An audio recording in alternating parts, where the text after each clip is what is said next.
የጠራችሁ የታመነ አሜን ሃሌሉያ አሜን ጌታ ኢየሱስ ጌታ ነው አሜን ኤፌሶን ክፍል 41 ይቀጥላል አሜን ክብር ለጌታ ይሁን አሜን እንቀጥላለን አሜን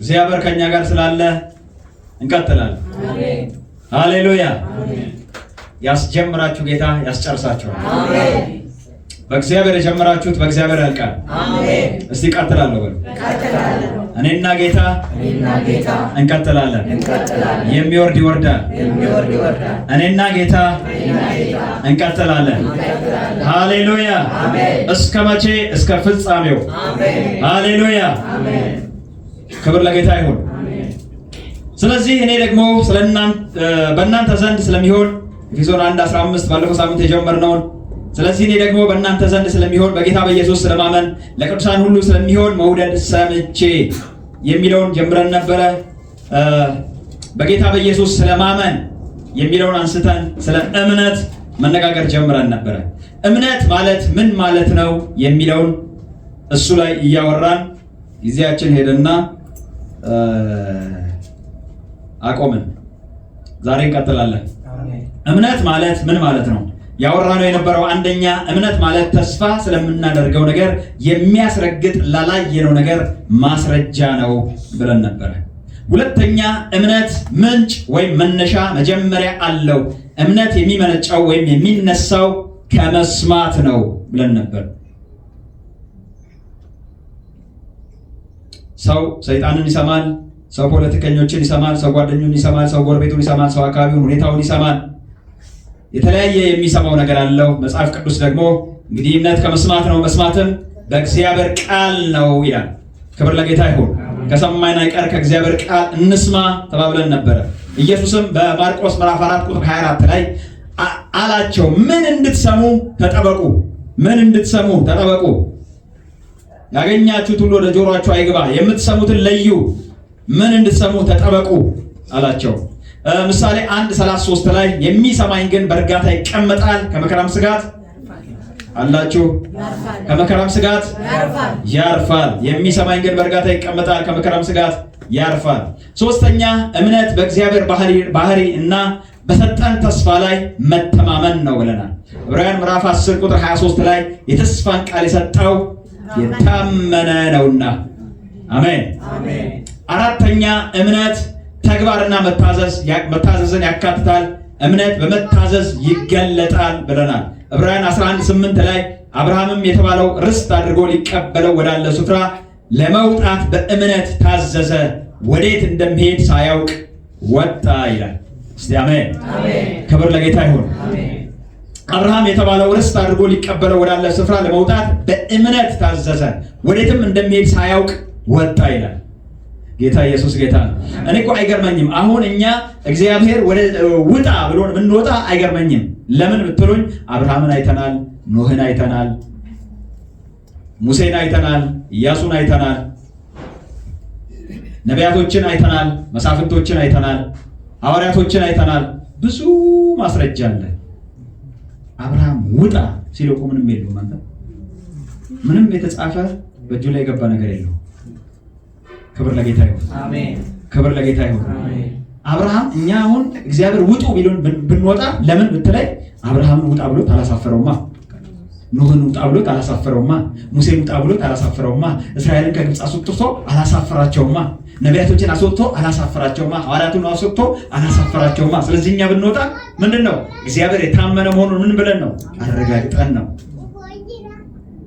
ክብር ለጌታ ይሁን አብርሃም ግን ምንም ሳይኖር እስቲ አሜን አሜን ምንም ሳይኖር እግዚአብሔርን አምኖ ወጣ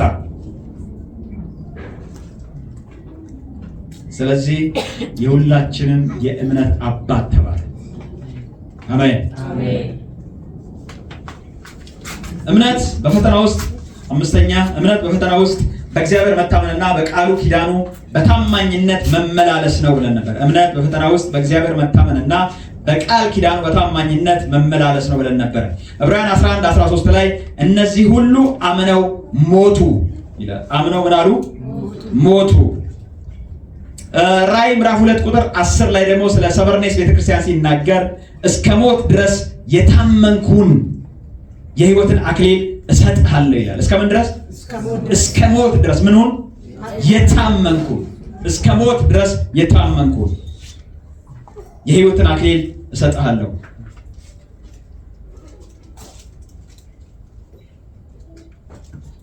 ስለ ሰበርኔስ ቤተክርስቲያን ሲናገር አንድ የሚናገረው ነገር አለው። ድሃ ነህ ይላል።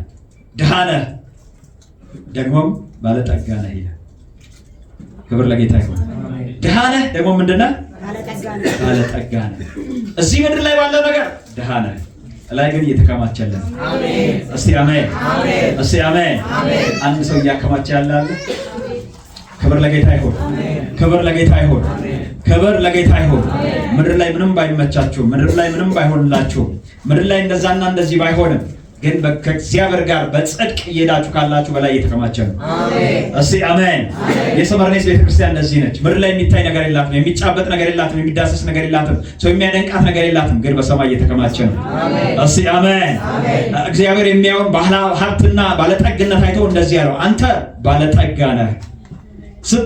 ስትታይ ሰው ሁሉ እንደሚልህ ምድር እንደሚልህ ድሃ ነህ፣ ግን ምንድነህ? ባለጸጋ ነህ። እስቲ አሜን። ክብር ለጌታ ይሁን። አንዳንድ ሰዎች ከዚህ በፊትም ተናግሬዋለሁ። አንዳንድ ሰዎች መልካም ነገሮችን ለሰዎች ያደርጋሉ፣ ጥሩ ነገርን ለሰዎች ያደርጋሉ፣ በህይወታቸው ዘመን ሁሉ በጎ ነገርን ለሰዎች ያደርጋሉ። ግን የሚመለስላቸው ክፋት ነው። ግን የሚመለስላቸው መጥፎ ነገር ነው። ግን እነሱ እንደዛ እንዳደረጉላቸው ሰዎች አያስቡላቸው። አድርገው ወይ ሰዎች እንደሞኝ ይቆጥሯቸዋል፣ ወይ ሰዎች እንደሆነ ነገር ያዩዋቸዋል። ለምንድን ነው ብያችሁ ነበረ? የነሱ ነገር ልክ እንደ ጉም ወደ ሰማይ ስለሚተን። አሜን። እስቲ አሜን፣ እስቲ አሜን። የሰሩት ስራ ሁሉ ወደ እግዚአብሔር ስለሚተን ሰው አይን አይገባላቸው፣ ሰው አይላቸው፣ ሰው አይረዳላቸው፣ ምላሹን አያገኙትም። ምላሹን የሚሰጣቸው የሰራዊት ጌታ እግዚአብሔር። ሃሌሉያ። የነሱ ነገር ከላይ ነው። እስቲ አሜን፣ እስቲ አሜን። ማንም ምንም ባይ የሚያይ ጌታ አለ። አሜን። ታማኝ ሆናችሁ ያገለገላችሁት ጌታ፣ በታማኝነት የተመላለሳችሁለት ጌታ እሱ ያያል። ክብር ለጌታ ይሁን። አንተ ስለዚህ እንደዚህ ያለው እስከ ሞት ድረስ የታመንኩ አንተ ባለጠጋ ነህ፣ እኔ ጋር ልዩ ነገር ነው ያለህ። እስከ ሞት ድረስ የታመንኩ የሕይወትን አክሊል እሰጥሃለሁ። ስድስተኛ እምነት ዘር ነው ብለናል። እምነት ዘር ነው። ሉቃስ 17:6 ላይ ጌታም አለ የሰናፍጭ ቅንጣት የሚያህል እምነት ቢኖራችሁ ይህን ሾላ ተነቅለህ ወደ ባህር ተተከል ብትሉት ይታዘዝላችሁ ነበር አለ። የሰናፍጭ ቅንጣት የሚያህል እምነት ቢኖራችሁ። ስለዚህ እምነት ዘር ነው። ዘር ነው ስንል ደግሞ ይበቅላል፣ ያድጋል፣ ፍሬ ያፈራል ብለን ነበረ። ሎጎስ የሆነውን የእግዚአብሔርን ቃል ስንመገብ ስንሞላ እምነታችን ይበቅላል። ሬማ የሆነውን የእግዚአብሔርን ቃል ደግሞ በሕይወታችን ስንቀበል እምነታችን ያድጋል። በተነገረን የትንቢት ቃል ደግሞ ስንንቀሳቀስ እምነታችን ፍሬ ያፈራል ብለን ነበር። ጌታም አለ የሰናፍጭ ቅንጣት የሚያህል እምነት ቢኖራችሁ ይህንን ሾላ ተነቀል ወደ ባህርም ተተከል ብትሉት ይታዘዝላችሁ ነበር። ክብር ለጌታ ይሁን። ወደ ባህር ተተከል ብትሉት እምነት አለ። ምን የሚያክል? የሰናፍጭ ቅንጣት የሚያክል እምነት አለ። እምነት ካለህ በኋላ ይህንን ሾላ ተነቅለህ ወደ ባህር ተተከል ብትሉት ይታዘዝላችሁ ነበር። ማቴዎስ 17:20 ላይ እውነት እላችኋለሁ የሰናፍጭ ቅንጣት የሚያህል እምነት ቢኖራችሁ ይህንን ተራራ ከዚህ ወደዚያ እለፍ ብትሉት ያልፋል፣ የሚሳናችሁም ነገር የለም ይላል። ብትሉት ሞትና ሕይወት በማን እጅ ነው? በምላስ እጅ ነው። ማቴዎስ 21:21 ላይ ኢየሱስም መልሶ እውነት እላችኋለሁ እምነት ቢኖራችሁ ባትጠራጠሩም በለሲቱ እንደሆነባት ብቻ አታደርጉም፣ ነገር ግን ይህን ተራራ እንኳን ተነቅለህ ወደ ባህር ተወርወር ብትሉት ይሆናል። ወደ ባህር ተወርወር ብትሉት ይሆናል። ስንተከልለው እንደዚህ ነው። ወደ ባህር ተተከል ብትሉት ይተከላል። አሜን። ወደዚያ እለፍ ብትሉት ያልፋል። ደግሞ ተወርወር ብትሉት ይወረወራል። ክብር ለጌታ ይሁን። ሰባተኛ እምነት ማለት አሁን ዛሬ የምንጀምረው ከዚህ ጀምሮ ነው። እምነት ማለት ሙሉ በሙሉ ራስን በእግዚአብሔር ላይ መጣል ነው። እምነት ማለት ሙሉ በሙሉ ራስን በእግዚአብሔር ላይ መጣል ነው። አንድ ዋናተኛ ራሱን በውሃ ላይ እንደሚጥል እኛም ራሳችንን ሙሉ በሙሉ በእግዚአብሔር ላይ መጣል ነው። አንድ ዋናተኛ ራሱን ሙሉ በሙሉ በውሃው ላይ ልቅቅ ብሎ ባይጥለው ይሞታል፣ ይሰምጣል፣ መዋኘት አይችልም። ለመንሳፈፍ ግን ህጉ ምንድነው? በውሃው ላይ ራስን ልቅቅ ማለት። ልቅቅ ባለ ቁጥር በደንብ ያንሳፍፈዋል። ክብር ለጌታ ይሁን። ራሳችሁን በጌታ ላይ ሙሉ በሙሉ ስትጥሉ እሱ እምነት ነው። አንድ የአየር ወለድ ወታደር በያዘው ዣንጥላ ላይ ተማምነው በፓራሹቱ ላይ ተማምነው ራሱን ከአውሮፕላን ላይ ወደ መሬት እንደሚጥለው ወደ መሬት እንደሚወረውረው ለምን ምን አለኝ ብሎ ጥላው አለኝ ብሎ ዣንጥላው አለኝ ብሎ እሱን የሆነ ቦታ ላይ ሲደርስ ዘረጋዋለሁ ወደምፈልገው ቦታ እሄዳለሁ ብሎ ራሱን ከየት ይወረውራል? ከአውሮፕላን ላይ ወደ ምድር ይወረውራል። ክብር ለጌታ ይሁን። እንደዚሁ እምነት እግዚአብሔርን እስከ ሞት ድረስ መታመን ነው። እስከምን አልኩኝ? እስከ ሞት ድረስ በእግዚአብሔር መታመን ነው። እምነት ፕላን ቢ የሚባል ነገር የለውም። ይሰማኛል? በእምነት ዓለም ፕላን ቢ የሚባል ነገር የለም። ማንኛውም ሰው ይመክራችኋል። አንድ ነገር ልትሰሩ ስትሉ ፕላን ቢ ይኑራችሁ። እንደውም ሲም ዲም ኢም ኤፍም ድረስ ይሏል። ይኑራችሁ። ይሄ ነገር ባይሳካ ፕላን ቢ ይንቀሳቀሳል። እሱ ባይሳካ ያኛው ይንቀሳቀሳል። ያኛው ባይሳካ ያኛው ይንቀሳቀሳል ተብሎ ማለት ነው። በእምነት ዓለም ግን እንደዚህ አይነት ነገር የለውም። ፕላን ቢ የለውም። አንድና አንድ ነው። ይሆናል። እስቲ አሜን። ክብር ለጌታ ይሁን። ያዕቆብ 1:7-8 ላይ ሁለት ሐሳብ ላለው በመንገድ ሁሉ ለሚወላወል ለዚያ ሰው ከጌታ ዘንድ አንዳች እንዲያገኝ አይምሰለው ይላል። ከጌታ ዘንድ አንዳች እንዲያገኝ አይምሰለው። ሁለት ሐሳብ ላለው በመንገዱ ደግሞ ለሚወላወል። ምሳሌ 3:5 ላይ በፍጹም ልብህ በእግዚአብሔር ታመን፣ በራስህ ማስተዋል አትደገፍ ይላል። በፍጹም ልብህ በማን? በእግዚአብሔር ታመን፣ በራስህ ማስተዋል አትደገፍ። በእኛ በክርስቲያኖች ዘንድ እንደው በአብዛኛው አሳሳቢው ጉዳይ በራስ ማስተዋል ላይ መደገፍ ነው። እንጸልያለን፣ ጌታ እንዲረዳን እንጸልያለን፣ ለጌታ አሳልፈን ሰጠን እንላለን። ስንነሳ ግን የምንጀምረው በራሳችን ነው። አናምነው፣ ያንን አናምነው። ስለዚህ በራሳ እዛማ እንዴት ይሆናል? የተለያዩ ብልጠቶችን እንጠቀማለን። ስለዚህ አይሆንልንም፣ ስለዚህ አይሳካልንም። ምክሬ አንድ ነው፣ ገገማ ማኝ ነው። ክብር ለጌታ ይሁን፣ ክብር ለጌታ ይሁን። በቃ ጌታን እመኑት ካለ ያደርጋል፣ ካለ ይሆናል። አሳልፋችሁ ስጡት። ብኖርም ብሞትም ቢሳካም ባይሳካም ብላችሁ ስጡት። እሱ ካለ ክብር ለጌታ ይሁን። እሱ ታማኝ ነው። አሜን። ስምንተኛ እምነት ኢየሱስን እያየን የምንጓዘው ጉዞ ነው። እምነት ኢየሱስን እያየን የምንጓዘው ጉዞ ነው።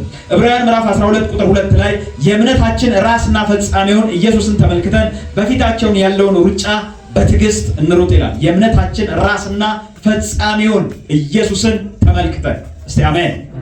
እምነት ኢየሱስን እየተመለከትን የምንጓዘው ጉዞ ነው። ኢየሱስ የእምነታችን ራስ ነው፣ ደግሞም የእምነታችን ፈጻሚው ነው። ወደ ፍጻሜ የሚያመጣው ኢየሱስ ነው። የእምነታችንም ራስ ኢየሱስ ነው። ስለዚህ በእምነት ዓለም ስንጓዝ የምንጓዘው ማንን እያየን ነው? ማንን እያየን ነው? ኢየሱስን እያየን ነው። እስቲ አሜን። ኢየሱስን እያየን ነው የምንጓዘው። የትኛውም ሰው እንደ ደመና በዙሪያችን ሊኖር ይችላል። በመጽሐፍ ቅዱሳችን ላይ የትኛውም ለትምህርታችን ተጽፎልን ሊሆን ይችላል። በእምነት ጉዟችን ግን ስንጓዝ ፊት ለፊት የምናየው ኢየሱስን ነው። እስቲ አሜን። የትኛውም ከጎን ከዛና ከዚህ ሊያጅበን ይችላል። የተለያየ ነገር እሱን ሊረዳን ሊያግዘን ይችላል። ነገር ግን ከፊት ለፊታችን የምናየው ኢየሱስ ነው። እሱ የእምነታችን ራስ ነው። እሱ የእምነታችን ፈጻሚ ነው። የምንመለከተው በሙሉ አይናችን የምናየው ኢየሱስ ነው። እስቲ አሜን፣ እስቲ አሜን። ስለ የትኛውም ሰው መጽሐፍ ቅዱስ ቢያወራልን፣ ስለ የትኛውም ሰው መጽሐፍ ቅዱስ ቢያወራልን፣ ስለ የትኛውም ሰው ጀብዱ ታሪክ ቢያወራልን በዛ ውስጥ አልፈን የምናየው ኢየሱስን ነው። እስቲ አሜን። በየትኛውም የእምነት ሰው በየትኛውም የእምነት አባት ውስጥ አልፈን የምንመለከተው ጌታ ኢየሱስን ነው። ሃሌሉያ። አብርሃም የሰራው ሳይሆን በአብርሃም ውስጥ አልፎ የሰራው ጌታ፣ ሙሴ የሰራው ነገር ሳይሆን በሙሴ ውስጥ አልፎ የሰራው ጌታ፣ ነቢያት ያደረጉት ያከናወኑት ነገር ሳይሆን በነቢያት ውስጥ አልፎ የሰራው ጌታ፣ እሱን ነው የምንመለከተው። ሃሌሉያ። እሱ አምላኬ ነው። እሱ አምላኬ ነው። እሱ አምላኬ ነው። ሰዎችን ከመሬት እያነሳ ከተራ ቦታ እያነሳ ባለ ታሪክ ያደረጋቸው እሱ አምላኬ ነው። እሱ የምመለከተው ነው። ሃሌሉያ። እያየው የምጓዘው እሱን ነው። እያየው የምራመደው እሱን ነው። እሱ ራስ ነው። እሱ ፈጻሚው ነው። ሃሌሉያ። ታማኝ ነው ጌታ። ታማኝ ነው ጌታ። ይታመናል ጌታ። ይታመናል ጌታ። አንዳንድ ሰዎች እኮ ራሱ አሉ እንትና ታማኝ ነው የሚባልለት ማለት ነው፣ ሰው ሆኖ ማለት ነው። እንኳን ጌታ ይታመናል። ሃሌሉያ። ጌታ ይታመናል። ክብር ለጌታ ይሁን። ክብር ለጌታ ይሁን። እግዚአብሔር ይታመናል። እንደ እግዚአብሔር ያለ ታማኝ ማንም የለም። እግዚአብሔር ይታመናል። ታማኝ ነው። ዘጠነኛውን በኋላ አወራበታለሁ ጊዜ ካገኘው። ስለ እምነት አይነቶች እናውራ። የእምነት አይነቶች መጽሐፍ ቅዱስ ውስጥ የተጠቀሱ የእምነት አይነቶች አሉ። ስለ እነሱ እናውራ። አንደኛው የዶክትሪናል እምነት ነው። ይህ ያስተምሮ እምነት። ይህ አይነት እምነት አንድ እግዚአብሔር እንዳለ ያውቃል፣ ክርስቶስም የእግዚአብሔር ልጅና ብቸኛ የመዳኛ መንገድ እንደሆነ ያውቃል፣ መጽሐፍ ቅዱስ የእግዚአብሔር ቃል እንደሆነ ያውቃል፣ ክርስትና እውነተኛ እምነት እንደሆነ ያውቃል። ያውቃል ያውቃል ያውቃል ያውቃል። አንድ እግዚአብሔር አለ ያውቃል። ክርስቶስ የእግዚአብሔር ልጅና ብቸኛ ዳኝ እንደሆነ ያውቃል። መጽሐፍ ቅዱስም የእግዚአብሔር ቃል እንደሆነ ያውቃል። ክርስትናም እውነተኛው መንገድ እንደሆነ ያውቃል። እዚሁ ላይ ግን የቀሩ ሰዎች አሉ። በጣም ብዙ ሰዎች እዚሁ ላይ ቀሩ፣ በማወቅ ብቻ የቀሩ ማለት ነው። አንድ ጊዜ አንድ ሀሳብ ወደ ልቤ ስለመጣ እሱን ልንገራችሁ። ዩኒቨርሲቲ ያለው ሁለት ልጆች መሰክርላቸው ነበርና በየቀኑ እየተገናኘን እናወራለን፣ ስለ እግዚአብሔር ቃል እናወራለን። አንደኛው በጣም ነው የሚከራከረኝ፣ አንደኛው ደግሞ አይ አይደለም እኮ እያለ እሱንም ሊያስረዳ ይሞክራል ማለት ነው፣ ያኛውንም ሊያስረዳ ይሞክራል። ከዛ በየቀኑ እንደዛ ሲሆንብኝ ጌታ ሆይ ያልኩኝ፣ ይሄኛው ልጅ ከዚህኛው ተነጥሎ የሚመጣበት ነገር አይኖርም? ሁሌም አብረው ነው የሚመጡት፣ ሁሌም የሚያገኙኝ አብረው ነው። እንዴት ልጥዬ ላገኛቸው? በቃ ያኛውን ማግኘት አልፈለግም፣ ማግኘት የምፈልገው ይሄኛው ነው ማለት ነው። ከዛ ይሄኛው ከሚጠቅሰው ነገር መካከል ምን አለ? ጥሩ ነገር ይናገራል አልኳችሁ ማለት ነው። እሱ ከሚናገረው ነገር ምን አለ? አንድ የዶርማቸው ልጅ አለ። ያ የዶርማቸው ልጅ ማለት የግቢ ውስጥ አለ የተባለ ጫጥቃሚ፣ ለሊት እየተመጣ የሰው በር የሚደበድብ፣ ፈቅሮ እየመጣ የሚደበድብ አለ የተባለ በጥባጭ ነው። ከዛ ጠየቁት፣ ስለ ፕሮቴስታንት እምነት ጠየቁት፣ እሱን ማለት ነው። የዶርማቸው ልጅ ስለነበረ እሱን ጠየቁት። ከዛ እሱ ምን አላቸው? ከሌላ እምነት ጋር አነጻጽረው ነው የጠየቁት። ሲጠይቁት ምን አላቸው? እንዴ ሌላው እምነት እኮ ማለት አለ ከፈረሱ ጋሪው ቀደመ ማለት ነው። ፕሮቴስታንት እኮ ማለት ትክክለኛው ወደ እግዚአብሔር የሚያመጣ ከእግዚአብሔር ጋር ያለ ትክክለኛው መንገድ ነው አላቸው። ትክክለኛው መንገድ እንደሆኑ ነግሯቸው፣ ግን እሱ የት ነው? ገብቶት ማለት ነው። አንዳንድ ሰው ገብቶታል። አይ እሱ አላውቅም እሱ ያውቃል። በማወቅ ግን የሚጠፋ ሰው አለ። እንዳወቀ ብቻ የእውቀቱ መረጃው ብቻ እንዳለው እውነት እንደሆነ እንዳወቀ ብቻ የሚጠፋ ሰው እውነቱን ሳያገኘው ማለት ነው። በጣም የሚገርማችሁ ነገር ግን ከነኛ ሁለቱ ልጆች ማለት ነው በጣም ተከራካሪ የነበረው እንደው ጌታ ሆይ ልጅ ምን አለ ምናምን የሚለው ሰውዬ ጌታን ተቀበለ። እንደዛ ደግሞ ምን አለ ይሄንን ለብቻው ባገኘው ያልኩት ሰውዬ እስከዛሬ ድረስ ጌታን አላገኘም። እግዚአብሔር አሰራሩ አይገርምም? ማንን መቼ እንደሚጠራ አታውቁም።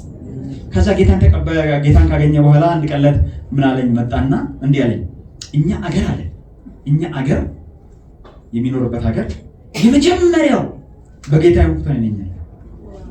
ሃሌሉያ ሃሌሉያ! እንዴት ደስ እንዳለኝ ደግሞ እግዚአብሔርን ነገር እንደተማርኩበት ማለት ነው። ነገር ግን ይሄን ሁሉ እያወቀ ለተገለጠለት እውነት ወይም ለመንፈስ ቅዱስ ራሱን አሳልፎ አይሰጥም። ይሄኛው እምነት እንደዚህ አይነቱን እምነት ያዕቆብ 2:19 ላይ እግዚአብሔር አንድ እንደሆነ አንተም ታምናለህ፣ መልካም ታደርጋለህ፣ አጋንንትም ደግሞ ያምናሉ ይንቀጠቀጣሉ ይላል።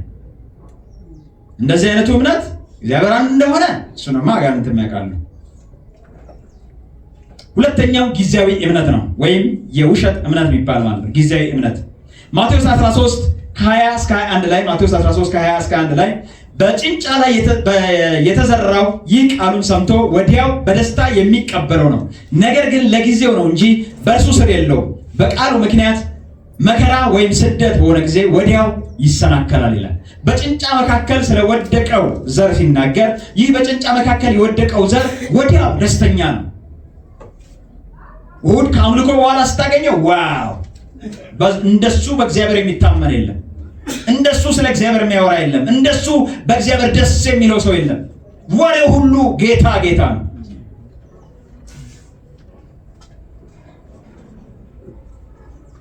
ተኝቶ ሲነሳ ግን ይረሳዋል። ስሜታዊ ነው። በሁኔታ ላይ የተመሰረተ ነው። ጴጥሮስም እንደዚያች አይነት ነገር ገጥሞት ነበር። ትዝ ይላችኋል። እኔ አለ እንዴ እስከ ሞት ድረስ ከአንተ ጋር አልለይህም።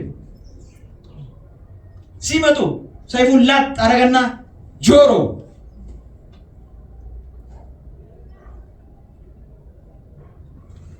ከዛ ኢየሱስ አላልፎ ሲሰጥ ነገሮች ሁሉ እንዳልጠበቃቸው ሲሆኑ ገረድ ፊት ሄደና የምትይው ሰውዬ አለ። የምትይው ሰውዬ እኔ አላውቅም። ዘበኛም ጠየቀው። ደግሞ ደህና ሰው እንኳን አይጠይቀውም ማለት ነው።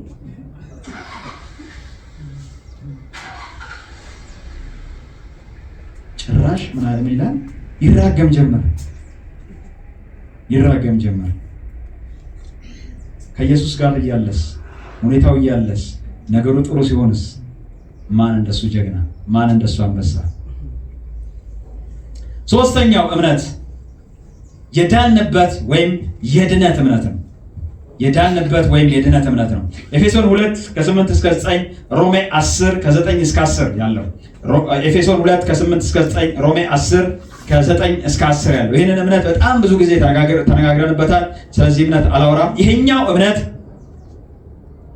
ክርስቶስ የከፈለው ዋጋ ለእኔ ነው ብሎ በመቀበል ከዘላለም ሞት ወደ ዘላለም ሕይወት የምንሻገርበት ነው።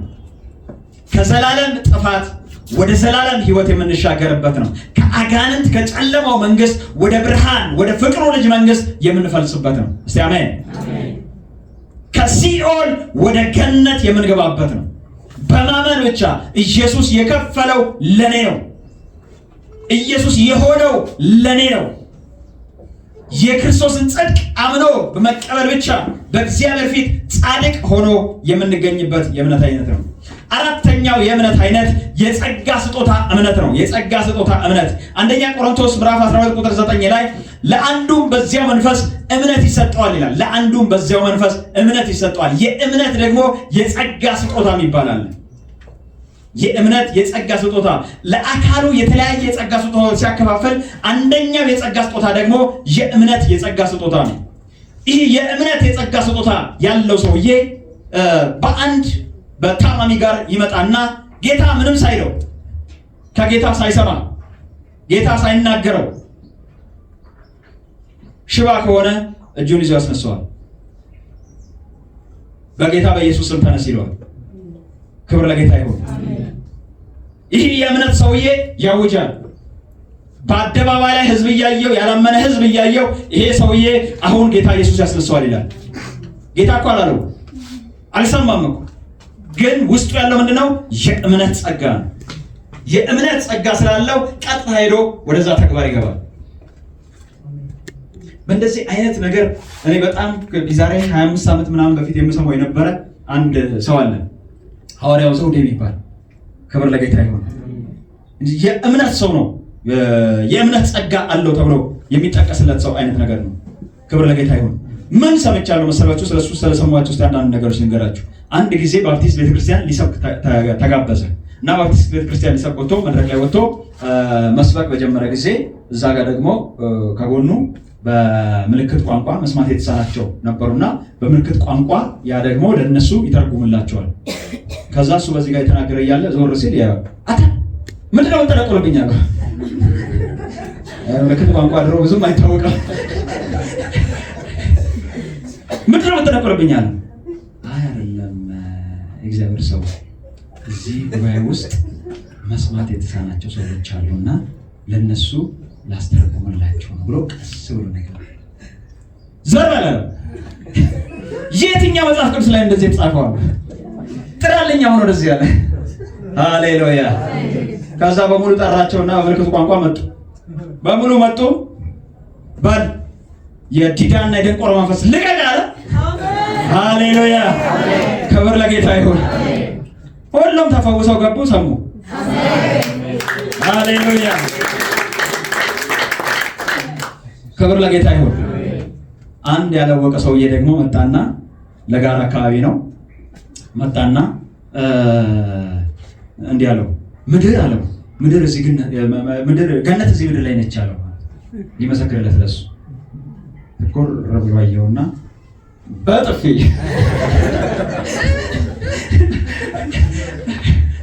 ካፈር ደባለቀው። ከዛ በኋላ ዋይ አይልም ማጋንቱ ወዳ በቃ አለው። ሰውየውን ይዞ ወደ ቸርች። ሃሌሉያ። ክብር ለጌታ ይሁን። አንዴ ደግሞ በወንጌል ምክንያት ታስሮ እስር ቤት ገባና እዛ መጽሐፍ ቅዱስ እያነበበ እያለ ለፀሐይ ሰዓት ሲወጡ እስረኞቹ እሱ እያነበበ ነው። ቀና ሲል አንድ እንደዚህ እንትን የሚያደርጋቸው ሰዎች አሉ፣ አጭር ሰዎች ጀርባቸው የጎበጠ ምናምን ሰዎች እንደዛ አንደኛው ሲወጣ አየሁ። አተ ጎባጣ አለው። እንግዲህ ተዞራል። ልትድን ትወዳለህ አለው። ሰውየው ንግሩ ቃል ሁላ ምኑ አዲስ ነው የሆነበትና ሰውየው ደነገጠ። ምን ማለት ነው? እባክህ አሁን እዚህ ከዚህ ጀርባ ላይ ትካረ መዳን ትፈልጋለህ አትፈልግም አለው። መዳን እፈልጋለሁ። እንዴት ድናለሁ እንጂ ና ተኛ በሆዳ በሆዱ ተኛ። ከዛ በኋላ በኢየሱስ ቀጥ ሰውየው ቀጥ በቃ። ክብር ለጌታ ይሁን። ክብር ለጌታ ይሁን። ከሁሉም እኮ ምንም የሰማው ነገር የለም። ጌታ ተናግሮት እኮ አይደል። የእምነት ጸጋ ግን በውስጡ ስላለ እስቲ አሜን፣ እስቲ አሜን። በሚቀጥሉት ዘመናት ላይ በእያንዳንዳችሁ ላይ እንደዚህ ይገለጣል። በእያንዳንዳችሁ ላይ እንደዚህ ይሰራባችኋል። ሃሌሉያ። አንዴ መኪና ውስጥ እየመሰከረ እያለ ስለ ጌታ እየተናገረ እያለ አንተ እኮ የምትናገረው ነገር የሆነ አይዲያል ነገር ማለት አይዲያል ነው። እንደዚህ አይነት እንትን የለም፣ ያልተረጋገጠ እንትን ያለው ነገር ዝም ብለህ ነው የምታወራው። የኔ ኢየሱስ ነው አይዲያ አለ። የኔ ኢየሱስ ነው አይዲያ። ዞር ሲል ቴፕ አገኘ። አንተ አለ ይሄን ቴፕ ዳሪ ምን ነው ድንጋዩ ንቅልቅል አደረገና ወርውሮ ጣለውና ግጥም አደረገና ባዶው በኢየሱስ ስም ብሎ ከፈተው ሰራ። ሃሌሉያ! የኔ ኢየሱስ ይሁን ይሄ ነው አለ። ክብር ለጌታ ይሁን፣ ክብር ለጌታ ይሁን። ወንጌል እየሰበኩ ደግሞ መንገድ ላይ ይሄዳል። እየተከለ ቸርች ምናምን ይሄድ ነበር ወደ ሰሜንና ከዚህ ጀምሮ ማለት ነው። ይሄድ እያለ ወንጌል እየሰበከ እያለ ደግሞ መንገድ ላይ ባትሪው ደከመች እና ሰውዬ ይታገላል። አንተ አለ ከፈታ አደረገና ድንጋዩን ወደ መሬት ዘርገፍ አድርጎ ባዶውን ዝግት አደረገና ቃጭ እንካ። ጌታ ኢየሱስ ጌታ፣ አሜን። ጌታ ኢየሱስ ጌታ፣ አሜን። ብዙ ሰምቻለሁ፣ ብዙ ኢየሱስ ጌታ ነው። ይህ የጸጋ ስጦታ እምነት ይባላል። ሌላው አምስተኛ ዕለት ዕለት የምንኖርበት ሕያው የሆነ እምነት ነው። ዕለት ዕለት የምንኖርበት ሕያው የሆነ እምነት ነው። ሮሜ 14:23 ላይ የሚጠራጠር ግን ቢበላ በእምነት ስላልሆነ ተኮንኗል ይላል። በእምነት ያልሆነ ሁሉ ኃጢአት ነው ይላል።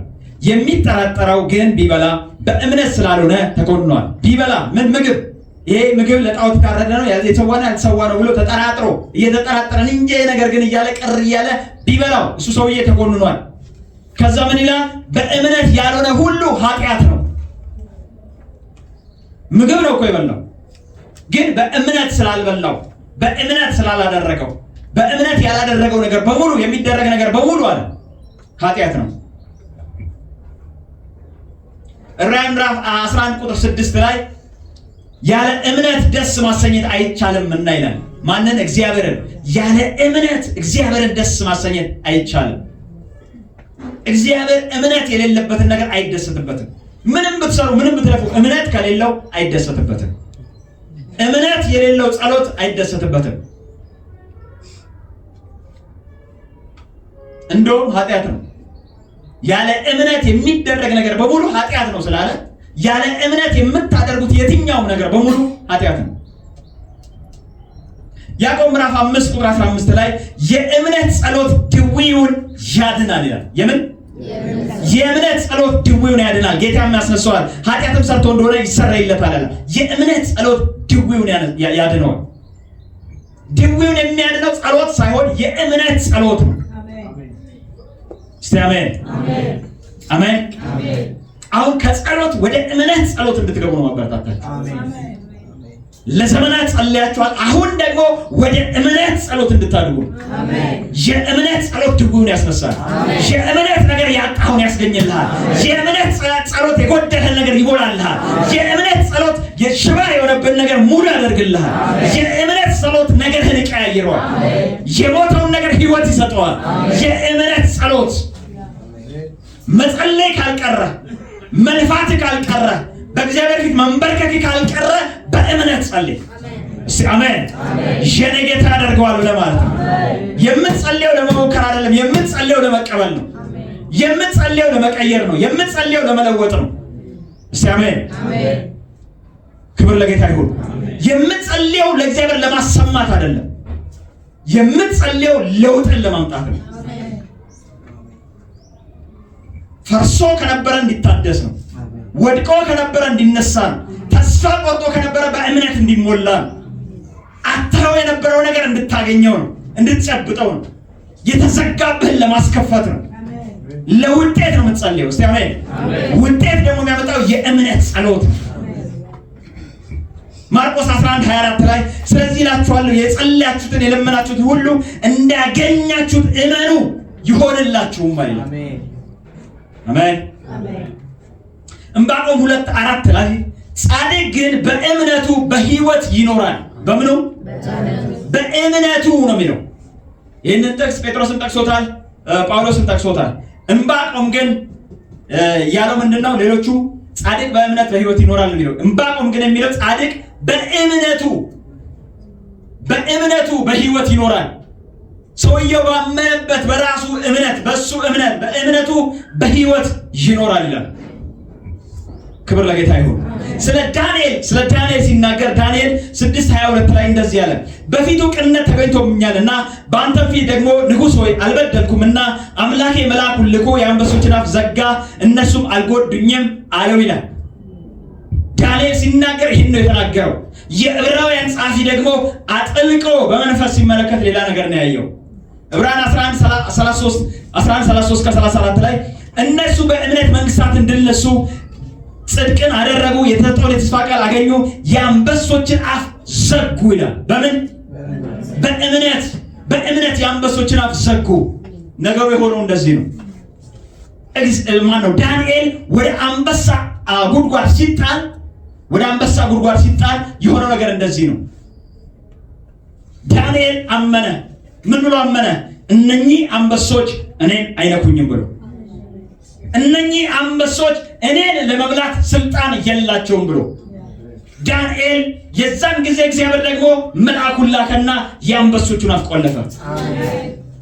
ክብር ለጌታ ይሁን። ሙሉ ታሪኩ ይሄ ነው። ከዕብራውያን ጋር ስናገናኘው ሙሉ ታሪኩ የተፈጸመው ነገር ይሄ ነው። ወደ አንበሳ ጉድጓድ መጣል ማለት በዛን ጊዜ ካፒታል ፓኒሽመንት የመጨረሻው የሚፈረድበት ፍርድ ነው። አንበሳ ጉድጓድ ዝም ብሎ አይደለም፣ ለመጎብኘት አይደለም የአንበሳ ጉድጓድ የተዘጋጀው። የአንበሳ ጉድጓድ የተዘጋጀው ሕግን የሚተላለፍ የማይታዘዝ ሁሉ ይጣላል ወደ አንበሳ ጉድጓድ። ይሄ ማለት ለዳንኤል የመጀመሪያው አይደለም። ወደ አንበሳ ጉድጓድ መጣ። ብዙ ሰዎች አልታዘዝም ብለው አምፀው ኩዴታን አድርገው ወደዛ አንበሳ ጉድጓድ ተጥለዋል። አንበሳዎችም በጫጭቋቸዋል፣ በልተዋቸዋል። ለዚህ ነው ያ የአንበሳ ጉድጓድ የተዘጋጀው። የተቀመጠው ስራቸው ይሄ ነው። አሜን። ማንንም ቢበላ ግን እስከ ዛሬ ታሪክ ቢኖረው፣ ማንንም የበላበት ታሪክ ቢኖረው፣ ዳንኤል ግን እንደዚህ ያለ እኔ ዕብራዊ ነኝ። እስቲ አሜን። እኔ አልበላም፣ እኔ አልነካም። እስቲ አሜን። የአንበሶቹን አፍ በእምነት ዘጋው ይላል።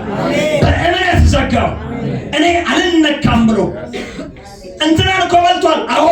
እንትናን እኮ አቅፍቷል። አዎ። እንትና እኮ ጨርሷቸዋል። አዎ። ዘመዶቻቸውን ሁሉ ጨርሷል። አዎ። የካዱት ሰዎች እንትና ዳንኤል የሶስት ነገስታት ነው አብሮ ያሳለፈው። ስለዚህ ይሄ አናብስት ጉድጓድ በሶስት ነገስታት ውስጥ ብዙ አመፀኞች ተገኝተዋል፣ ብዙ ወንጀለኞች ተገኝተዋል፣ ብዙ ሰዎች ወደዛ ተጥለዋል፣ ብዙዎች ተበልተዋል። ዳንኤል ግን አወጀ። እስቲ አሜን፣ እስቲ አሜን። ማንም ላይ ቢሆን ማንም ላይ ይህን አድርጌያለሁ ብሎ ማስረጃ ይዞ ቢመጣ አትችልም። እኔ ዕብራዊ ነኝ፣ እኔ የጌታ ነኝ፣ እኔ የጌታ ነኝ።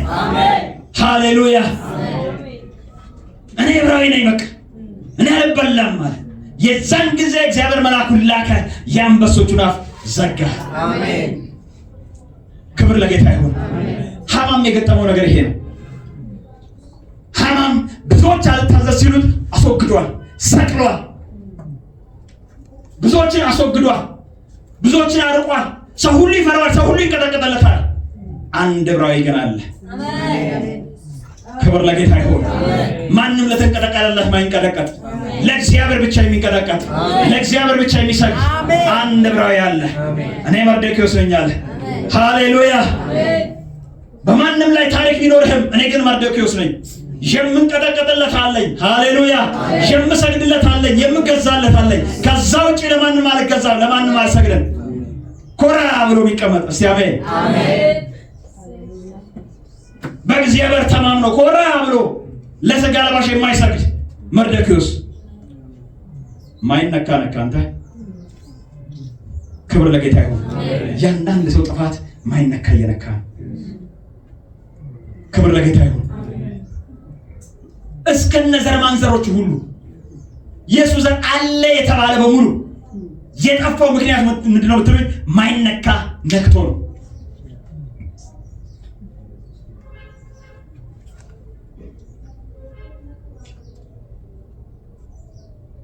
በሚመጡት ዘመናት እግዚአብሔር ዋና የደለቡትን ያጋንንት መንጋ አሳልፏችሁ ይሰጣችሁ። አሜን። በብዙዎች ደም የሰከረው የብዙዎች ደምን የጠጣውን እርስ በርስ በማጋደል የታወቀውን ትዳር በመበታተን የታወቀውን ይህንን ዘንዶ አሳልፎ ይሰጣችኋል።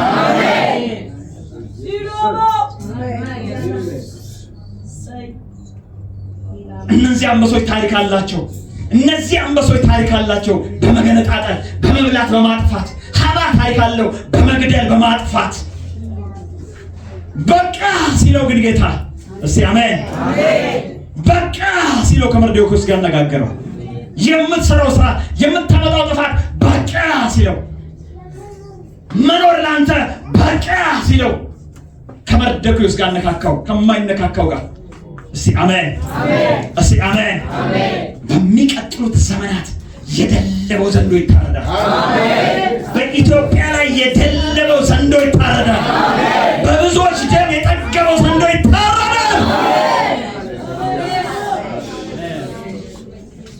የበቀል ዓመታችን ይሆናል።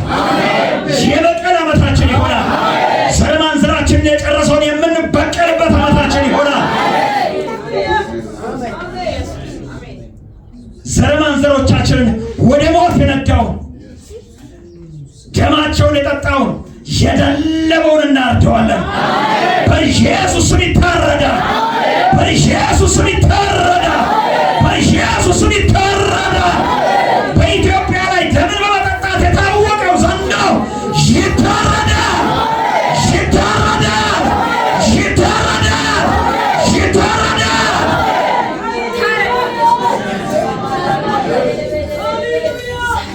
የዲያብሎስ ስራ ሊያፈርስ የእግዚአብሔር ልጅ ተገለጠ ተብሎ ተጽፏል።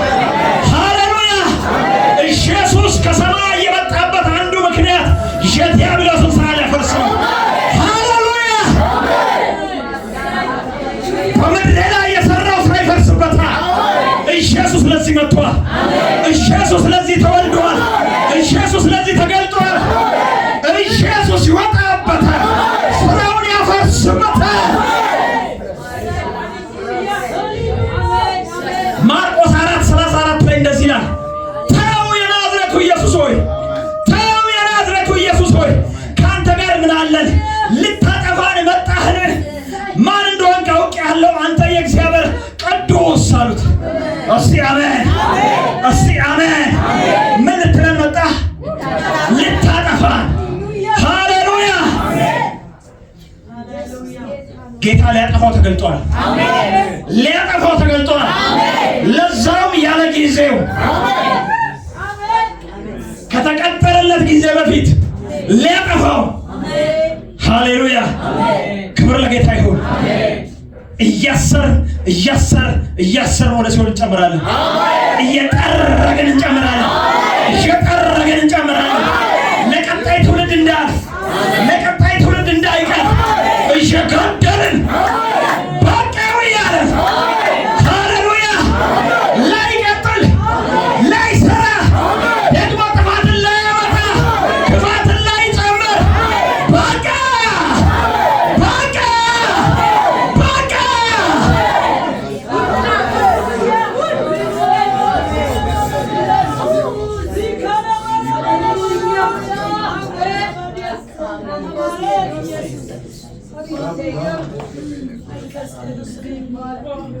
ጠረጋል፣ ይጠረጋል። ያመጣዋል ወደ አንተ፣ ያመጣዋል ወደ አንተ፣ ወደ አንቺ። ትጠርጉታላችሁ፣ ትገሉታላችሁ።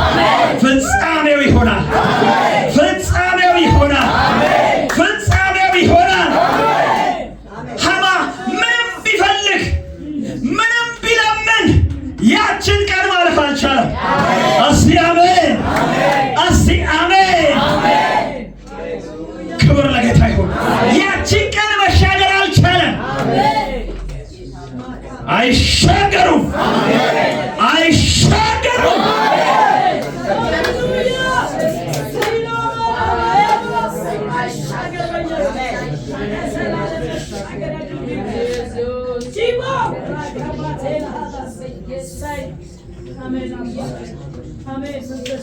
ክብር ለጌታ ይሁን። ዕብራውያን 11 ላይ ታላላቅ የሚባሉ የእምነት አባቶች ተገልጸዋል። ታላላቅ የሚባሉ የእምነት አባቶች እንደውም ሲጀምር ስለ ሽማግሌዎች የተመሰከረላቸው በዚህ ነው ይላል።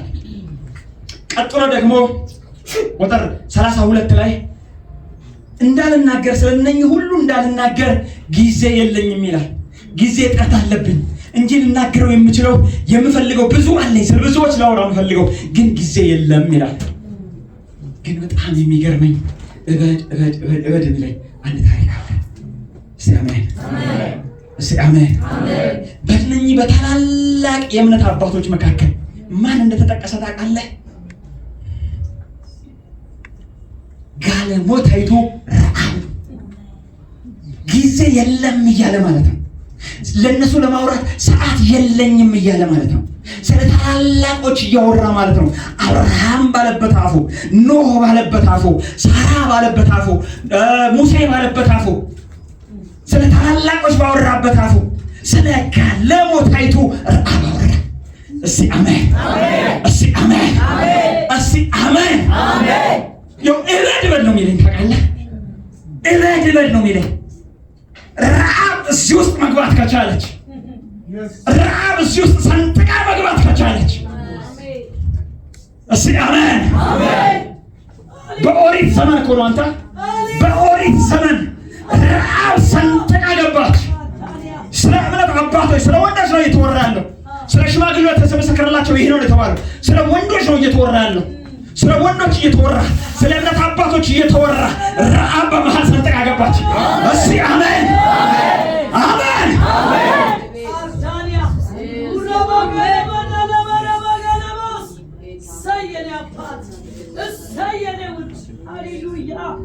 ማቴዎስ ምዕራፍ 1 ቁጥር 5 ላይ ስለ ረዓብ ሲናገር እንደው ራኬብ ነው የሚላት። እዛ ክፍል ላይ ማቴዎስ ላይ ራኬብ ነው የሚላት፣ ረዓብ ነች። ስለሷ ሲናገር እንደው ምን እንደሚናገር ታውቃለህ? ይህቺ ጋለሞታይቱ ሴት፣ ጋለሞታይቱ ዕብራውያን ላይ እንኳን ሲጠቅሳት እኮ መለያዋ መታወቂያዋ ተደርጎ የጠቀሰው ምንድን ነው? ጋለሞታይቱ ብሎ። ይህቺ ሴትዮ የኢየሱስ ክርስቶስ ዘር ውስጥ ገባች። አሜን። ሰለሞን የሚባለውን አገባችና ሰለሞን የሚባለውን አገባ የዳዊትን ቅድመ አያት ወለደች። ክብር ለጌታ ይሁን። አሜን። ክብር ለጌታ ይሁን። አሜን። በምን ብትለኝ በእምነት በእምነት ስራዋ ነው። የትኛው ያደረገችው ነገር ነው? ስራዋማ ታሪኳ ሌላ ነው። በእምነት በብሉይ ኪዳን ታሪክ በእምነት ሰንጥቃለች። እስቲ አሜን። ማንም ስለ ረዓብ ዛሬ ሊያነሳ የሚችል እስራኤላዊ የለም። ማቴዎስ 11:12 ላይ ከመጥምቁ ዮሐንስ ጀምሮ እስከ ዛሬ ድረስ መንግስተ ሰማያት ትገፋለች፣ ግፈኞች ግን ይናጠቋታል ይላል። ማን ይናጠቃታል? ግፈኞች ይናጠቋታል። ለምን ብትለኝ ይሄ መንግስት የእምነት መንግስት ነው። የእግዚአብሔር መንግስት የእምነት መንግስት ነች። እነሱ ይናጠቋታል። ሌላው ቁጭ ብለው ጽድቄ ቅድስና ምናምን እያለ ሲኮንፈስ እነኛ ከውጭ ይመጡና ተናጥቀው ይገባሉ። አሜን፣ አሜን፣ አሜን።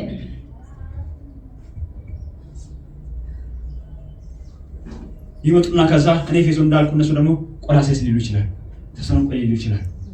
ከዛ መተው እኮ ነው ከጫት የጫሉ ጫቱን ጥሎ መተው ከመሸታ ቤት ከሺሻ ቤት ያንን ነገር ጥሎ መጥቶ እስቲ አሜን፣ ፊተኞች ይሆናሉ፣ ቀዳሚዎች ይሆናሉ። የእምነት መንግስት ስለሆነ በረዓብ ጊዜ ምንድን ነው የተፈጠረው? ኢያሱ ምዕራፍ 2 ቁጥር ከ9 እስከ 10 ያለውን ላንብብላችሁ። ሰዎቹም እንዲህ አለቻቸው፣ እግዚአብሔር ምድሪቱን እንደሰጣችሁ ከእናንተ መፍራት በላያችን እንደወደቀ በምድሪቱም የሚኖር ሁሉ ከፊታችሁ እንደቀለጠ አወቅኩ አለች። እስቲ አሜን። እስራኤል እኮ እንደዚህ አይነት እውቀት የለውም። አንተ እዛ ተሰብስበው እንደዚህ አይነት እውቀት የለውም። ሰላዮችን የላከው እስቲ ሰላዮች ሊዱና ሰልዩ እንዴት ነው? ምን ደፍራት ነች? የሚገባበት ነች? የሚሆን ነች? ማትሆን ነች? እስቲ እንዴት ነው ሂዱ አጣሩ አላቸው። ሁለት ሰላዮች ተላኩ። ሁለት ሰላዮች ተላኩና ወደ ረዓብ ቤት ገቡ።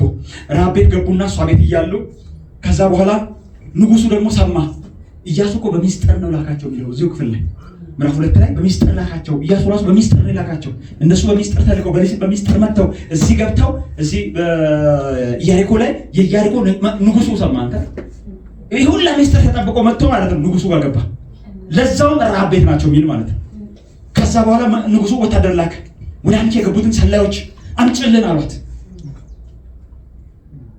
አዎ ሰዎቹ ወደ እኔ መጥተው ነበር አለች። ወደ እኔ መጥተው ነበር፣ ከየት እንደመጡ አላወቁም።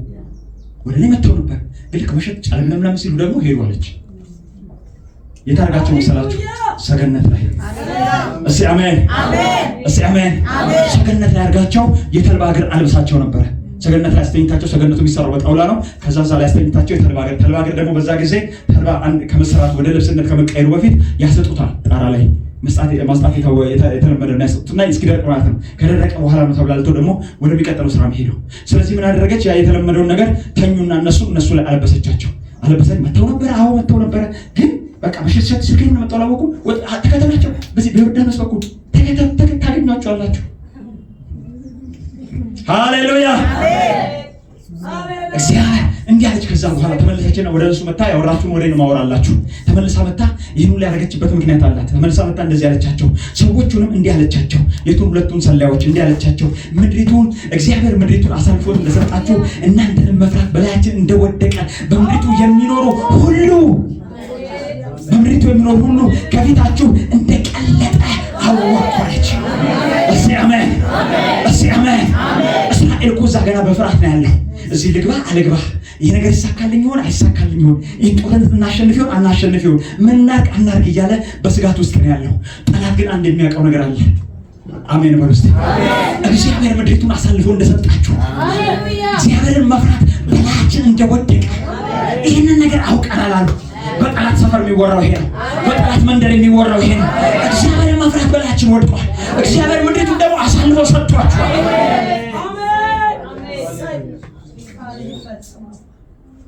ከግብፅ ምድር በወጣችሁ ጊዜ አለች ታሪክ ጠቅሳለች። ጋለሞታይቱ ከነች። አሜን። ጋለሞታይቱ ሴት እስራኤል ከግብፅ ጀምሮ ወጣውን ታሪክ ታውቃለች። የትም አልሄደችም። እዚሁ ቁጭ ብላ ኢያሪኮ ምድር ቁጭ ብላ ታሪካቸውን ታውቃለች። እስቲ አሜን፣ እስቲ አሜን። አንተን ጌታ እንዴት እንዳሳለፈ ያይታለፍም የሚባሉ መንገዶችን ስታልፋቸው ጠላት ያውቃል። እስቲ አሜን። ዛሬ አሁን ከፊት መንገድ የዘጋ መስሎ ከፊት ሆኖ ግን እነኛን መንገዶች ያሳለፈው ጌታ ነው ይላል። እነኛን መንገዶች ያሻገረው እግዚአብሔር ነው ይላል። እነኛን አይታለፉ የተባሉትን የኤርትራን ባህር ከፍሎ ያለፈ ይሰውዬ ወይኔ ጉዴ ነው የሚለው። እስቲ አሜን፣ እስቲ አሜን። እነኛን ያሳለፈው እግዚአብሔር፣ እነኛን ያሳለፈው እግዚአብሔር እኔ አሁን የዘጋሁበትን እንኳን አሳልፎ ሰጥቶታል። የኔ ልፋት እኮ ከንቱ ነው የሚለው። እስቲ አሜን፣ እስቲ አሜን። እነኚህ ሰዎች የኤርትራን ባህር ከፍሎ ያለፉ ናቸው አለች። እናንተ የኤርትራን ባህር ከፍላችሁ ያለፋችሁ ናቸው አለች። ከፊታችሁ የነበሩትን የአሞራውያንን ነገስታት ምን እንዳደረጋችኋቸው ሰምተናል። የማናቅ እንዳይመስላችሁ ሰምተናል። የኤርትራን ባህር ከፍላችሁ በደረቅ ምድር እንደተሻገራችሁ ሰምተናል።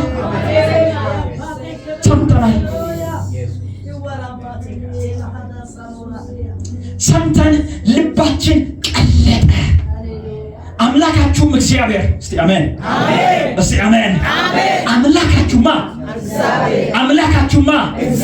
እግዚአብሔር፣ አምላካችሁም እግዚአብሔር በላይ በሰማይ በታች በምድር እሱ አምላክ ነውና።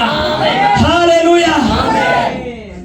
የእናንተ አምላክ በላይ በሰማይ አምላክ ነው፣ በታች በምድር አምላክ ነው። በሚቀጥሉት ዘመናት ይባላል፣ በሚቀጥሉት ዘመናት ይባላል። በአንተ ቤት በሚቀጥሉት ዘመናት ይሄ ይታወጃል። በአንተ ህይወት በሚቀጥሉት ዘመናት ይሄ ይታወጃል። ሃሌሉያ። አንተ የምታመልከው አምላክ የአማልክቶች አምላክ ነው ይባላል።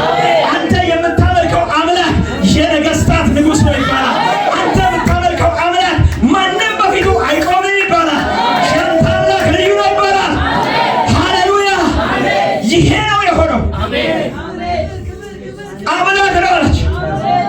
ከዛም ወዲያ አለች ለማንም ነፍሱ አልቀረለትም። ለማንም ነፍሱ አልቀረለትም። አሁን ሰይፍ ይዞ የታሉ እያለ ቢንጎራደድ እውነት አይምሰልህ። እንደው ሊገልህ የሚመስል ሊያጠፋ የሚመስል ወዲያ ወዲህ ሲል እውነት አይምሰልህ። ነፍሱ አልቀረለትም። ባዶ ነው፣ ቀፎ ነው። ፈርቷል፣ ደንግጧል። ምዕራፍ 6 ቁጥር 1 ላይ ደግሞ እንደዚህ ይላል፣ ኢያሪኮም ከእስራኤል ልጆች የተነሳ ፈጽማ ተዘግታ ነበረ፣ ወደ እርሷ የሚገባ ከእርሷም የሚወጣ ማንም አልነበረም ይላል። ከማን የተነሳ? ከእስራኤል ልጆች የተነሳ ፈጽማ ተዘግታ ነበር። ከእሷ የሚወጣ የለም፣ የሚገባ የለም። እስራኤል ደግሞ እንደዚህ ይላል፣ ቤት በኩል ነው የሚገባው። ዝግትግት ብሎ የለ እንዴ? ይሄ እንትን አይደፈር። እንዴት ነው የምንሆነው? የተዘጋው እኮ ራሱ ከነሱ የተነሳ። ሃሌሉያ አሜን ሃሌሉያ አሜን። መጡብን ወየው መጡብን አለቀልን ብለው ነው ዝግትግትግት ያሉት። በጀግንነት የተዘጋ መስሎ ነው እንዴ? አንዳንድ መንገድ እኮ ህይወትህ ሲዘጋብህ አሸንፎ እንዳይመስልህ፣ እሱ የበላይ እንደሆነ ስለሆነ እንዳይመስልህ። ተሸንፎ እኮ ነው፣ ፈርቶ እኮ ነው፣ ደንግጦ እኮ ነው።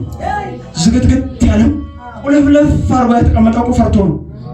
ይሄ ሰውዬ ከመጣ ያጠፋኛል። ለነገሩ አይደለም የሚሰጋው፣ ለህይወቱ ነው የሚሰጋው። ለምድሩ አይደለም የሚሰጉት፣ ላላቸው ንብረት አይደለም የሚሰጉት፣ ለህይወታቸው የሚሰጉት። እነኚህ ሰዎች ከመጡ አለቀልን። ዝግትግትግትግትግት መጣ ጌታ፣ አሜን መጣ ጌታ። አሜን። ክብር ለጌታ ይሁን። አሜን። ይህንን ቅጥር ለማፍረስ አለ መዶሻ አይነሳም። ክብር ለጌታ ይሁን። አሜን። ማንም መዶሻ አያነሳም፣ ማንም ፌሮ አያነሳም፣ ማንም አይቆረቆርም፣ ማንም አይታገልም። ይህንን ቅጥር የሚፈርሰው በጩኸት ነው። አሜን አሜን። 7 ቀን እየጮኻችሁ ዙሩት። በሰባተኛው ቀን 7 ጊዜ ደግሞ እየጮኻችሁ ዙሩት። ክብር ለጌታ ይሁን። አሜን። እግዚአብሔር ሲሰራ፣ እግዚአብሔር ሲጠቀም ያንተን ትንሿን ነገር ጥቂት የምትላትን ነገር እንዴት አባስቶ ኃያል አድርጎ እንደሚያወጣ አሜን። እነሱ ካወጡት ድምፅ ነው የሚል ድምፅ፣ የሚጮህ ድምፅ። ያንን ድምፅ ማሰሙ የተባሉት በሰባተኛው ቀን ነው። እስከ 7 ቀን ድረስ መለከት ነበር የሚነፉት። የመለከት ድምፅ ነው ሲጮህ የነበረው። ጠላትም ከውስጥ እንዲህ ሳይል አይቀርም። ግን የፈራናቸው ነገር አሉንም መሰለኝ። በአንደኛው ቀን አሉንማ፣ በሁለተኛው ቀን ወይኔ ደረሱ አልገቡ፣ ገቡ፣ በዚህ በኩል ደግሞ በዚህ መጡ፣ ደግሞ በዚህ ሲል የለም እንዴ አይ እንትናችን ሰርቷል መሰለኝ። በሁለተኛው ቀን የለም፣ ሶስተኛው ቀን፣ አምስተኛው ቀን የለም። አይ በቃ አሁንማ አስተዋማኝ ነኝ ሳይል አይቀርም መሰለኝ። ክብር ለጌታ ይሁን፣ ክብር ለጌታ ይሁን። እግዚአብሔር ከዛ በኋላ በመጨረሻው ቀን አፈረሰው እንዳለ። ክብር ለጌታ ይሁን። አሜን።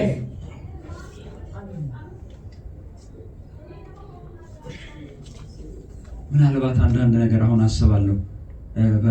ምንድነው በሳውንድ ዌቭ ጠጠር የሚያፈርስ ቴክኖሎጂ አለ። ኩላሊት ጠጠር ምናምን 2 ሴንቲሜትር በታች የሆነ ጠጠር ምናምን የሚያፈርስ መሳሪያ አለ። ኦፕሬሽን ሳይደረግ ምናምን ጠጠሩን ብቻ በሳውንድ ነው፣ በድምፅ ነው የሚወጣው። ድምፅ ይልካል። ያን በዛ ድምፅ ምክንያት በብሬት አድርጎ ያፈርሰዋል። ክብር ለጌታ ይሁን። ከኢያሪኮ ነው የተማሩት። መነሻው ኢያሪኮ ግን ቢሆን ክብር ለጌታ ይሁን። ለምን መሰላችሁ? ብዙ የሳይንስ ፍልስፍና በዛ ላይ እነኚህ የኦሪት መጽሐፎች ላይ ያለው ብዙ ፍልስፍናዎች ከዛ ነው የሚወጡት። ብዙ ሰዎች የተሳኩላቸው የደረሱበት። ክብር ለጌታ ይሁን።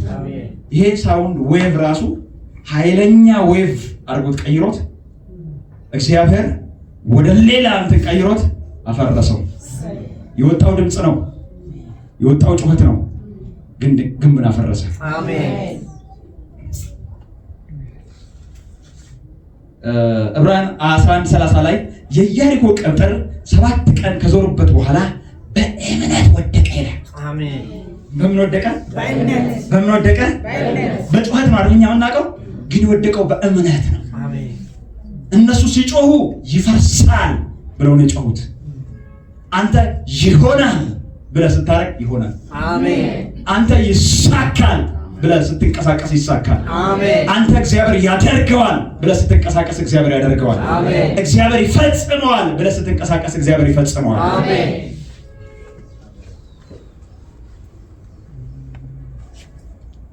ስለ አንድ ሰው ልንገራችሁ። ዕብራውያን 11 ላይ ከመውጣቴ በፊት ስለ አንድ ሰው ልንገራችሁ። ስለሌላ ስለ ሙሴ፣ ስለ ዮሴፍ። ዮሴፍ ደግሞ አንድ የተናገረው ነገር አለ። ምን የተናገረው ነገር አለ መሰላችሁ? እግዚአብሔር አለ መጎብኘትን ይጎበኛችኋል። እግዚአብሔር እንደተናገረው መጎብኘትን ይጎበኛችኋል። ሊሞት ሲል ነው ይሄንን ያለው። መጎብኘትን ይጎበኛችኋል። ነገር ግን በዛ በጎበኛችሁ ጊዜ አንድ ነገር እንዳትረሱ፣ አንድ ነገር እንዳትዘነጉ ብሎ አማላቸው። ምን አማላቸው? ስትወጡ አጥንቴን ይዛችሁ ወደ ተስፋይቱ ምድር ውጡ። ክብር ለጌታ ይሁን። ምን ክብር ለጌታ ይሁን። አጥንቴን ይዛችሁ ወደ ተስፋይቱ ምድር ውጡ አላቸው። ከየት? ከግብፅ።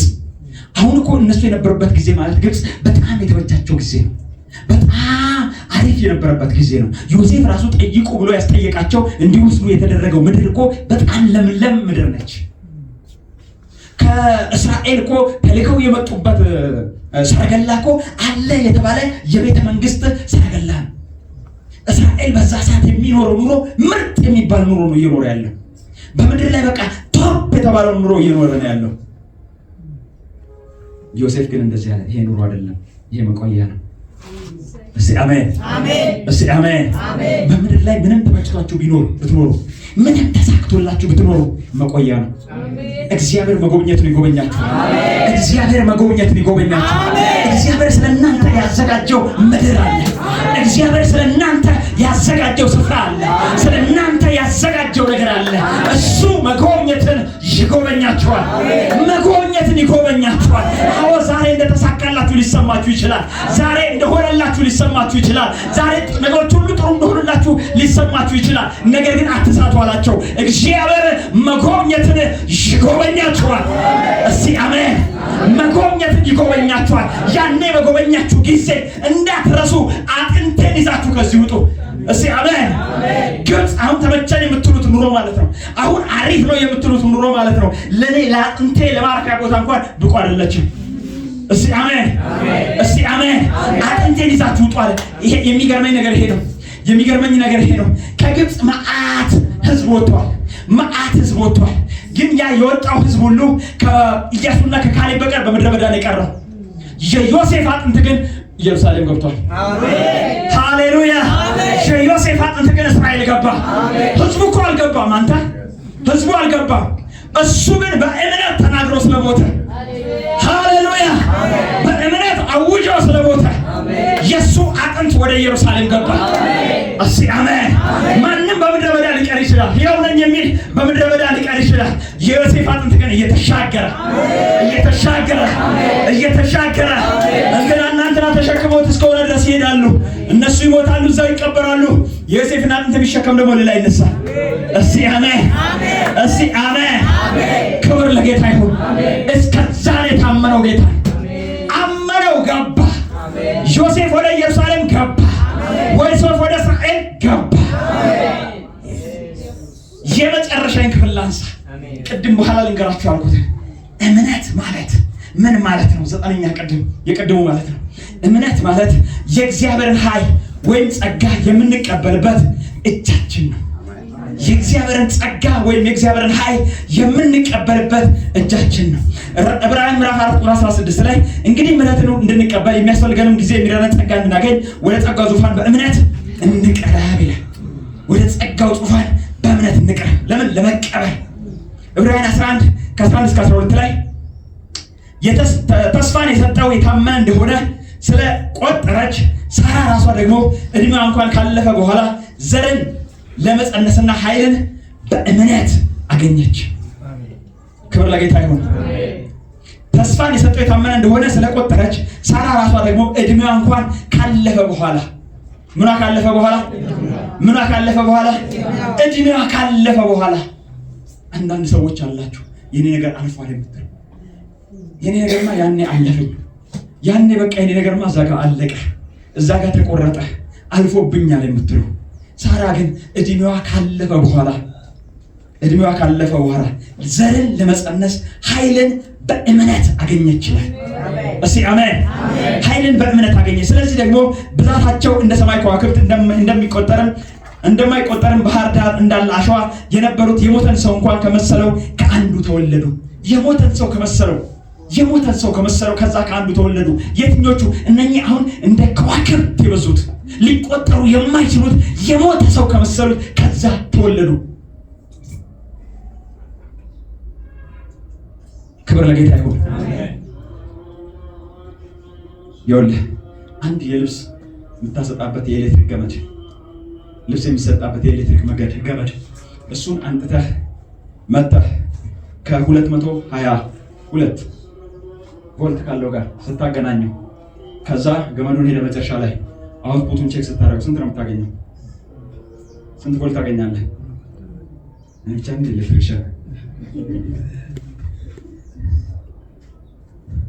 ከ220 ቮልት ጋር አገናኘነው ስንት እናገኛለን? እዚህ 220 እናገኛለን አይደል? ከ220 ጋር ካገናኘነው 220 እናገኛለን። ልብስ ማስጫ ነበረ፣ ግን መጥቶ ከማን ጋር ተገናኘ? ከ220 ቮልት ጋር ሲገናኝ 220 ቮልት። አሁን ያንን እንትን እያደረገ ወስዶ ልብስ የሚያስጣበታል፣ ተከበረ። ለምን? ኮኔክት አድርጓል። እምነት ማለት ከእግዚአብሔር ጋር ኮኔክት የምታደርገው ይህንን ገመድ ወስደህ ከ380 ጋር ብታገናኘው አውትፑቱ 380 ነው። እውነት እላችኋለሁ የሰናፍጭ ቅንጣት የሚያህል እምነት ቢኖራችሁ ይህን ተራራ ከዚህ ወደዚያ እለፍ ብትሉት ያልፋል፣ የሚሳናችሁም ነገር የለም። የሚሳናችሁም ነገር የለም። ለሚያምን ደግሞ ስንቱ ይቻላል? ስንቱ ይቻላል? ሁሉ ይቻላል። እግዚአብሔር ከዚህ በፊት ስንነጋገር ሶስት ለሌላ ሰው የማያካፍለው ፍጥረት የማያካፍለው ሶስት ባህሪያት አሉት ብለናል አይደል? ምንድን ናቸው? አንደኛ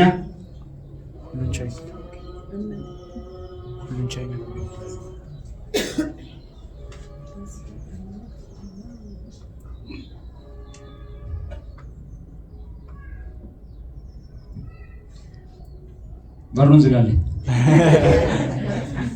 ከኤፌሶን 1 ጀምሬ ዛሬ ክለሳ አደርጋለሁ። ክብር ለጌታ ይሁን። አንደኛ እግዚአብሔር ሁሉን ቻይ ነው። ፍጥረት የተባለ ሁሉን ቻይ ይባል የለም። ሁሉን ቻይ እግዚአብሔር ብቻ ነው። ሁለተኛ እግዚአብሔር ሁሉን አዋቂ ነው። ሁሉንም የሚያውቅ እግዚአብሔር ብቻ ነው። ሶስተኛ እግዚአብሔር በሁሉ ቦታ የሚገኝ ነው። በሁሉ ቦታ መገኘት የሚችል ፍጥረት የለም። እነኚህ ሶስት ነገሮች የእግዚአብሔር ብቻ ባህሪዎች ናቸው። በሁሉ ቦታ የሚገኘው እግዚአብሔር ነው። ሁሉን አዋቂ የሆነው እግዚአብሔር ነው። ሁሉን የሚችለው እግዚአብሔር ነው። ለሚያምን ስንቱ ይቻላል? ለሚያምን ስንቱ ይቻላል? ሁሉን የሚችል ማን ነው? ሁሉን የሚችል ማን ነው? እግዚአብሔር ብቻ አይደል? እግዚአብሔር ብቻ ሁሉን የሚችል። ለሚያምን ደግሞ ስንቱ ይቻላል? የሚሳናችሁ ምንም የለም ይላል። ምን ማለት መሰለህ? የእነኚህ ሁለቱ ነገሮች ምን ማለት መሰለህ? አንተ ስታምን እምነትን በእምነት ስትንቀሳቀስ ኮኔክት የምታደርገው ከመለኮት ጋር ነው። አሜን። ያቺ ገመድ ከውጭ ከልብስ ማስጫነት መጣ እዚህ ጋር ኮኔክት እንዳደረገች ማለት ነው። አንተ በእምነት ኮኔክት ስታደርግ እዚህ ጋር የምታደርገው ከማን ጋር ነው? ከመለኮት ጋር ነው። ከመለኮት ጋር ኮኔክት ስታደርግ ያንተ አውትፑት የሚሆነው ማለት ነው። የዛች ኢንፑት 220 ሲሆን አውትፑታም 220 እንደሆነ፣ 380 ሲሆን 380 እንደሆነ አንተም ከመለኮት ጋር ኮኔክት ስታደርግ አውትፑት የሚሆነው ሃሌሉያ ሁሉን ከሚችል አምላክ ጋር ኮኔክት ስታደርግ ለሚያምን ስንቱ ይቻላል? ሁሉ ይቻላል። ለምን መሰለህ? ሁሉን የሚችል አምላክ በአንተ ያልፋል። እስቲ አሜን፣ እስቲ አሜን። ሁሉን የሚችል አምላክ ሁሉን የሚችለው እሱ ብቻ ነው። አንተ ግን ከእሱ ጋር በእምነት ኮኔክት ስታደርግ የሚያቀታችሁ ምንም የለም ይባላል። የሚሰራችሁ ምንም የለም ይባላል። ለምን? ኮኔክት ያደረግከው ከመለኮት ጋር ነው፣ ከሁሉ ቻይ ጋር ነው። በእምነት አማካኝነት ምን አድርገሃልና? ኮኔክት አድርገሃልና። እስቲ አሜን፣ እስቲ አሜን። አንድ ምሳሌ ልንገራችሁና ልጨርስ። አንድ የገጠመኝን ምሳሌ ልንገራችሁ። አንድ አቶ አጽባህ የሚባሉ ሰውዬ ናቸው። መጡና ማሽን ተበላሽቶ ለመስራት መጡና ቦርድ አለ አይደል? ብሬከሮች የሚቀመጡበት ቦርዶች፣ የቤቱን ቦርድ እነሱን በሙሉ አጠፉትና ዘጉና ከዛ ማሽኑ እንደሚሰራበት ክፍል ሄዱ። ሲኬድ እዛ ያ ክፍል ግራውንድ ነው። በዛ ላይ ወደ ውስጥ ስለሆነ በጣም ጨለማ ነው። ሁላችንም ባትሪያችንን እያበራን ገባንና እሳቸው ማሽኑን ከመጀመራቸው በፊት ሄዱና ልምድ ያላቸው ትልቅ ሰውዬ ስለሆኑ ቼክ አደረጉት። መብራት እኮ ጠፍቷል። ጨለም ብሎ ጨለማ ውስጥ እኮ ነው ያለነው፣ ግን መብራት አለ የለም የሚለውን ቼክ ያደርጋሉ፣ ይለካሉ። ሄደው ሲለኩ ቼክ ሲያደርጉ ስንት ይገኝ? ጥሩ 380 ቮልት። ደነገጥን ሁላችንም። መብራቱ እንደዚህ ጨለም ብሎ ጠፍት ብሎ 380 ቮልት ተገኘ። ምን ሆኖ እንደሆነ ታውቃለህ? የዚህ ወደ ማሽኑ የመጣው ከዋናው ነው የተዘረጋው። እሱ መሀል ላይ ብሬከር የለውም። ከዋናው ጋር ኮኔክት ስላደረገ ቀጥታ መጥቶ ነው የገባው። አጥፍቻለሁ እዛ ጋር በቃ ብለው ወደ ስራ ለመሄድ ቢሰቡ የዛን ዕለት ሞተው ነበር። ልምድ ያላቸው ሰው ስለሆኑ ግን አላመኑ። ጨለማ ነው? አዎ አላመኑ። ጠፋፍቷል? አዎ አላመኑ። ቼክ። ክብር ለጌታ ይሁን። ክብር ለጌታ ይሁን። ክብር ለጌታ ይሁን። ምን ልላችሁ መሰላችሁ? ሚክያስ 7:8 ላይ እንደዚህ ይላል፣ ጠላቴ ሆይ ይላል በወድቅ እነሳለሁ፣ በጨለማ ብቀመጥ እግዚአብሔር ብርሃን ይሆንልኛል። በእኔ ደስ አይበልሽ። እስቲ አሜን። አሁን ጨለማ ውስጥ ነው ያለው ብለሽ ጠፋፍቷል ብለሽ ነገሮች በቃ አከታተሙ ብለሽ በጨለማ መቀመጥ አይተሽ በእኔ ደስ አይበልሽ። ለምን መሰለሽ? እግዚአብሔር ብርሃን ይሆንልኛል። እስቲ አሜን። እኔ ኮኔክት ያደረኩት ከዋናው ነው። እስቲ አሜን። አሁን ያለውበት ሁኔታ ቢጨልምም፣ አሁን ያለውበት ሁኔታ የጨለመ የመሸ ቢመስልም ግን ኮኔክት ያደረኩት ከዋናው ነውና በእኔ ደስ አይበልሽ። በጨለማ ብቀመጥ እንኳን እግዚአብሔር ብርሃን ይሆንልኛልና። እስቲ አሜን። እግዚአብሔር ብርሃን ይሆንልኛልና። ብወድቅ ደግሞ ወደቀ ብለሽ እንዳትስቂ። እስቲ አሜን። እስቲ አሜን። እኔ ብወድቅ ወደቀ ብለሽ ደስ እንዳይልሽ እንዳትስቂ፣ እንዳትሳለቂ። እኔ እንደዛ አይነት ሰው አይደለሁም። እስቲ አሜን። እስቲ አሜን። ወድቄ ልታገኝኝ ትችያለሽ፣ ወድቄ ልታይኝ ትችያለሽ። እኔ ግን ከዋናው ጋር ኮኔክት ያደረኩ ስለሆንኩ እስቲ አሜን።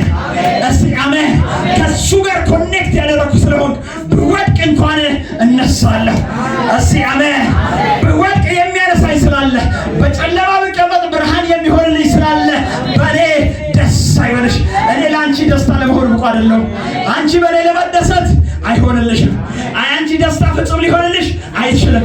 አሁን ባለሁበት ሁኔታ ተነስተሽ፣ አሁን ካለሁበት ሁኔታ ተነሳስተሽ አንዳንድ ነገሮችን ለማድረግ ብትፎክሪ አይምሰልሽ። ይሄ የጊዜው ነው። እስቲ አሜን። ይሄ የጊዜው ነው። ይሄ የሚያበቃ ነው። ይሄ የማይቀጥል ነው። ይሄ የኔ ታሪክ አይደለም። የኔ ታሪክ ያለው ጌታ ጋር ነው። የኔ ታሪክ ያለው ጀማሪው ጋር ነው። የኔ ታሪክ ያለው ራሱ ጋር ነው። የኔ ታሪክ ያለው ፈጻሚው ጋር ነው። የኔ ነገር ያለው በእግዚአብሔር እጅ ነው። ስለዚህ ደስ አይበልሽ። ስለዚህ ደስ አይበልሽ። መሽቶ ሊሆን ይችላል፣ የሚያነጋው ጌታ ከኔ ጋር ነው። ጨልሞ ሊሆን ይችላል፣ የሚያበራው ጌታ ከኔ ጋር ነው። ሃሌሉያ። የደከመኝ ሊመስልሽ ይችላል፣ ኃይልን የሚሰጠኝ እግዚአብሔር ግን ከኔ ጋር ነው። ታምሜ ሊመስልሽ ይችላል፣ ጤናን የሚሰጥ ግን እግዚአብሔር ከኔ ጋር ነው። እስቲ አሜን። እስቲ አሜን። ነገሮች ላይኖሩ ይችላሉ፣ ፈጣሪ የሆነው እግዚአብሔር ግን ከኔ ጋር ነው። ስለዚህ በኔ ደስ አይበልሽ። በኔ ደስ አይበልሽ። ለምን? ታላቁ እግዚአብሔር ከማን ጋር ነው? ከኔ ጋር ነው። ኃያሉ እግዚአብሔር ከማን ጋር ነው? ከኔ ጋር ነው። ሁሉን የሚችለው እግዚአብሔር ከማን ጋር ነው? ከኔ ጋር ነው። ሁሉን አዋቂ የሆነው እግዚአብሔር ከማን ጋር ነው? በሁሉ ቦታ የሚገኘው እግዚአብሔር ከማን ጋር ነው? ሃሌሉያ። ስለዚህ በኔ ምን አይበልሽ? ደስ አይበልሽ። ክብር ሁሉ ለጌታ ይሁን።